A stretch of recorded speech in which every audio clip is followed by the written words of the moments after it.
নমস্কার, আমি ডক্টর অভিষেক কুমার নাগ। আমি ব্যথা বিশেষজ্ঞ, অতএব পেন ফিজিশিয়ান। আজকে আমরা যেটা নিয়ে কথা বলবো সেটা হলো ঘরে ঘরে সমস্যা, সেটা হলো ডায়াবেটিস, অতএব ব্লাড সুগার বেড়ে যাওয়া। এই ডায়াবেটিসের একটা অন্যতম পরিণাম হয় যদি আমরা ফেলে রাখি, সেটা হচ্ছে ডায়াবেটিক ফুট, যার ফলে আঙুলের ডগায় ডগায় ঝিনঝিন করা, পায়ের আঙুলের ঝিনঝিন করা, এবং অনেক ক্ষেত্রে সেখানে রক্ত জমাট বেঁধে যাওয়া, পরবর্তীকালে সেটা পচে যাওয়া, এই সমস্যা দেখা দেয়।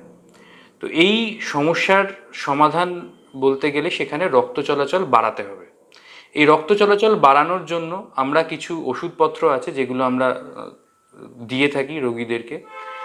এছাড়াও আমরা যেটা করতে পারি সেটা হচ্ছে লাম্বার সিম্প্যাথেটিক ব্লক বলে একটা পদ্ধতিতে একটা ইঞ্জেকশনের মাধ্যমে আমরা এই জায়গায় রক্ত চলাচলের যে প্রক্রিয়া সেটাকে আবার শুরু করতে পারি, যাতে রক্ত চলাচল ঠিকঠাক হলে ডায়াবেটিক ফুটের ব্যথা এবং সেটা পচে যাওয়ার দিকে এগিয়ে যাওয়ার যে পদ্ধতি সেটা আটকে যায়।